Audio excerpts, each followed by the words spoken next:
I think Laurie, with the energy and vivacity she has, the speed at which she moves, has very much in common with Lancelot Brown. And when you see the statue, you'll see he's moving at speed, his coat flapping in the wind, the plan under his arm. When you think he's associated with over 200 sites, 150 of which survive, and he did most of that on a horse. He was a man in a hurry, and Laurie's the same, and she's brilliant. They both had these amazing skills, and we are benefiting from them. So thank you, Laurie.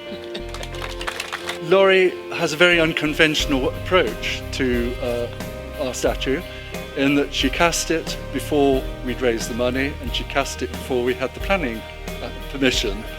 And that caused me a large number of sleepless nights. But in retrospect, I think she made the right decision, because it galvanized the whole project. We just had to go forward and do it. And I think if Laurie hadn't done that, we wouldn't be seeing a statue today. As an artist, you can make your own work that you want to make about whatever theme interests you, or you can respond to people asking you to do certain things. I'm more interested in responding to people's requests or thinking up projects that I think people would enjoy. Something like Capability Brown, it was an interesting way how that whole project started. I was, as artist in residence at Belvoir Castle, the Duchess of Rutland had an interest in gardens and in getting more people to come to the castle and visit the gardens. One day, the historian who works at the castle found in the archives a lost plan by Capability Brown. And this was incredibly exciting for them at Belvoir Castle, because, wow, all of a sudden, they always suspected that there had been a link to Capability Brown, but they had no proof, they didn't have any records of it. Anyway, while the Duchess was doing the implementation of these lost plans for the gardens, I, as an artist, went, wow, this amazing guy, Capability Brown, he landscaped all these incredible, beautiful places in England. What an amazing man he must have been. We have in France, I'm French, so originally, in France there's this André Le Nôtre, a century before. There's sculptures and portraits of him all over France. So I asked the question, is there a sculpture of Capability Brown? And the answer was no. And I was like, really? Okay.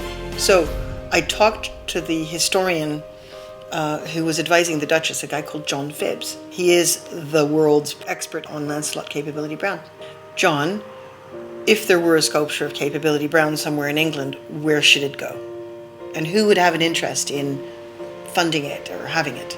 So I was directed by him to Hammersmith, because, a little known fact, Capability Brown lived in Hammersmith for 13 years after his period at Stowe. And so the Hammersmith Society has a member called Richard Jackson, and he was really into the idea of having a statue here. So I said to Richard Jackson, I have an interest in making a sculpture of Capability Brown because of my involvement at Belvoir Castle and because I've become aware that there is no sculpture, and I understand that you're interested in having one in Hammersmith. But he had run into lots of barriers, planning permission, funding, and it was all a bit overwhelming for him.